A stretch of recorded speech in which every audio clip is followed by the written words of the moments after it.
Something that really interested me about this collection is there's quite some signatures from your previous work. I mean, like the wiring and stuff. And then also something people are really interested in are the thigh-high boots. Yeah. Because as people probably know, as a designer, a lot of times you develop so many things, but they don't go into production because of maybe margins or certain things that make sense. So please, can you talk about that?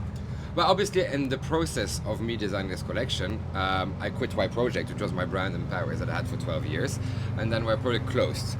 So at that moment, I was a bit like in a dilemma. I was a bit like, what do I do? I mean, obviously, no Y Project forever anymore. Are we going to keep the history of projects like in the history and somewhere in the cupboards to be forgotten, or am I going to try to celebrate it? And instead of like having this brand existed only for the exclusive few, which are the fashion people which have the money to buy my products, instead of like having it kept there, maybe we could give it a last push, a last swan song, and actually give it to everybody. So a lot of the designs are really like very much loved designs, like the invisible straps, the thigh-high boots, the wires, the foils, which were amazing garments, but always were like produced in small minimums and only accessible for Rihanna, you know, like for this kind of people.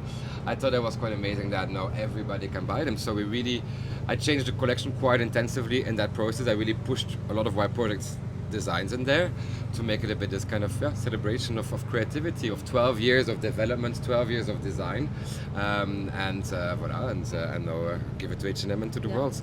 So it was very fun. Also, it was also quite emotional because the campaign, I was like on the scaffolding, like 10 meters high, like twisting the garments and whatever, like twisting the garments, and it's movement that I've been doing for 12 years. Like on the lookbooks and then my shows, and also it's movement that I knew I was never going to do again. Because it is definitely an era of me that I won't bring with me in my new jobs. No, I won't bring it into Deal or Magella. This is really a moment of my creativity, which was very linked to my 30s, to a Y project, and it was that. It's like the last time I'm going to do this, and it really felt very natural, and also was a bit like of a goodbye.